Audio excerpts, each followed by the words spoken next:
So my name's Tom Dempsey. I'm the director of the California Oceans Program. We are one of 4 conservation programs here in the California chapter. So we have a land team, a freshwater team, a climate team, and our oceans team. If you look back at the history of the Nature Conservancy, we started in 1951 in New York, and we started with a radical idea about protecting the most important places for nature on land. And over our organization's history, we've really focused on land protection and then ultimately on freshwater systems. But it was only about 15 going on 20 years ago that our mission actually expanded to include protecting all biodiversity on the planet. And that was the first opportunity that we really had to work on ocean conservation.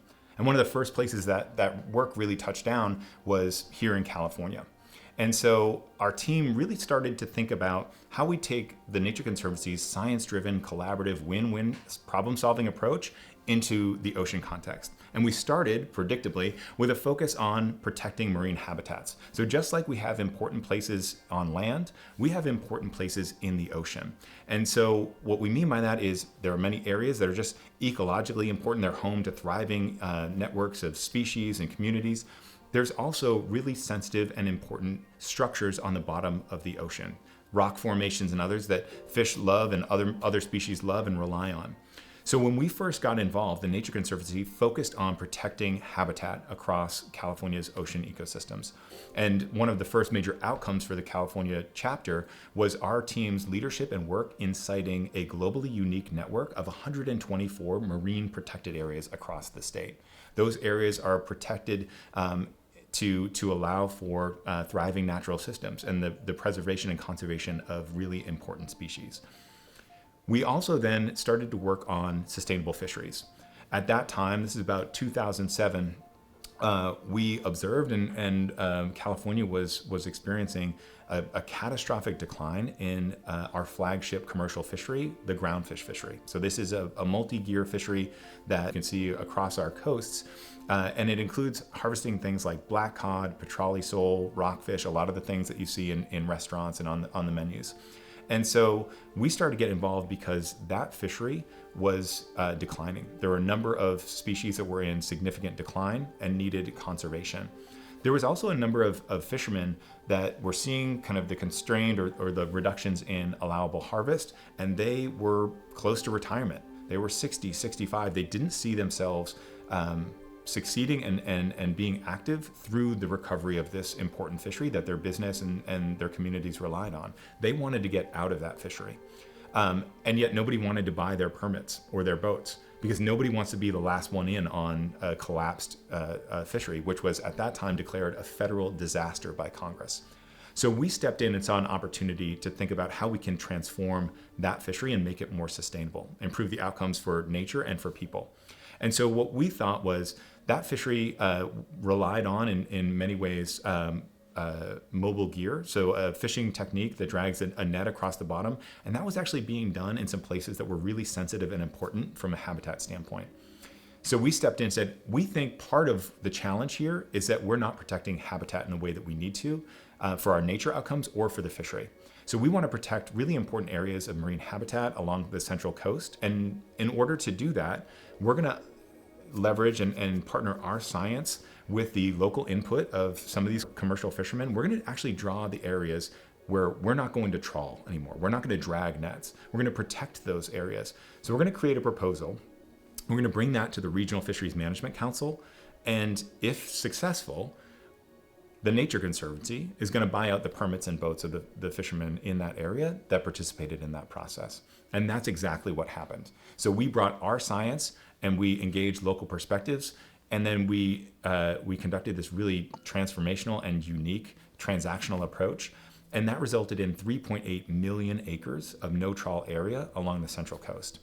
And the next day, the Nature Conservancy woke up as the second largest owner of fishing rights and permits across the entire West Coast.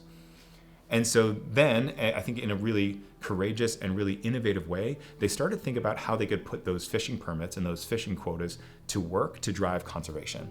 And that led to a really collaborative and successful project over the next nearly 10 years to redesign almost every aspect of fisheries management for that flagship fishery. And while it was declared a federal disaster in 2007, Today, that fishery is the gold standard in terms of conservation performance. It's supporting businesses up and down California, and many of those lessons and tools have been exported to a number of fisheries facing similar challenges all around the world. It's really exciting. So when I got here to the Oceans program, our work was about 90% fish and fisheries, and about 90% of that was our work in this groundfish project. But as I joined the team, we started to really expand our portfolio and look for ways that we could leverage not necessarily the same solutions that we developed there in that one fishery project, but the approach for solving problems in other fisheries. So we worked in swordfish to reduce the interactions with wildlife like turtles and porpoises. We worked in the Dungeness crab fishery to protect whales from entanglement, working with Dungeness crab fishermen and scientists and others to develop new approaches to reduce the risks to whales while having a thriving, profitable crab fishery. And we worked up in the North Coast with recreational abalone divers to find ways to quickly and more efficiently gather information on the health of the resource and drive management practices. And that led us to some transformational tools and solutions that we're now deploying across the entire Pacific to transform many, many more fisheries. There are 10,000 fisheries around the world that need improvements in science and sustainability, and we're actually now have a pathway to make a meaningful contribution in achieving that outcome, which is really exciting. Over the last 5 years, we've also expanded our portfolio of strategies in the Oceans program. So we started in response to a catastrophic loss of kelp forest up on the north coast of California. So this is about a 400-mile stretch from San Francisco up to the Oregon border. We saw in less than 10 years a 96% decline in kelp forests in that part of California. And these kelp forests play an incredibly important role in supporting 1,000 marine species and providing all sorts of benefits for nature and people. And they were just gone. And so we launched an effort to, for the first time, map and understand the drivers and dynamics of that loss, to reset that ecosystem, and ultimately to catalyze the recovery of resilient kelp forests here in California and around the world.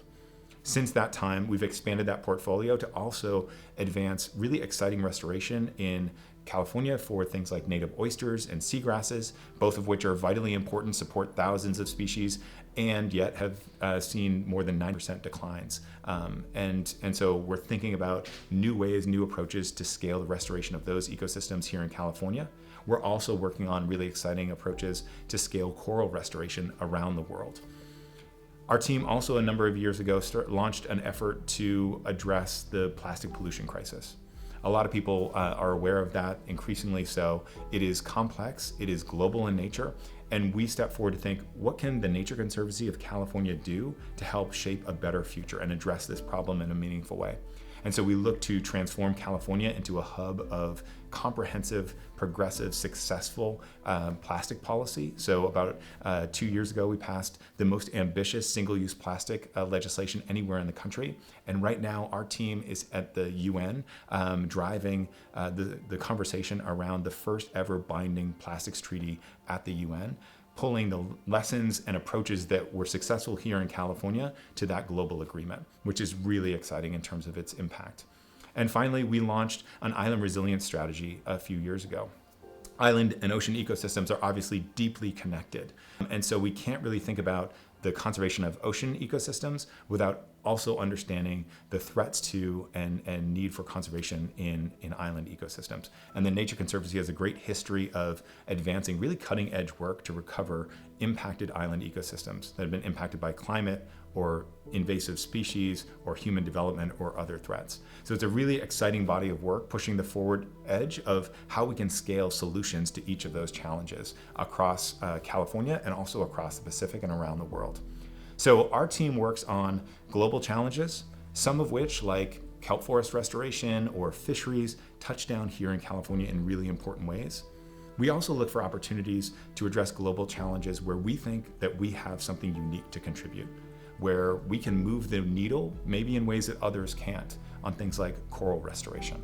And so our vision is to protect the incredible biodiversity and benefits of healthy, thriving ocean ecosystems here in California, and to develop approaches that can ultimately be transferred and scaled around the world to face those similar challenges and ultimately to protect a future for healthy oceans on the planet.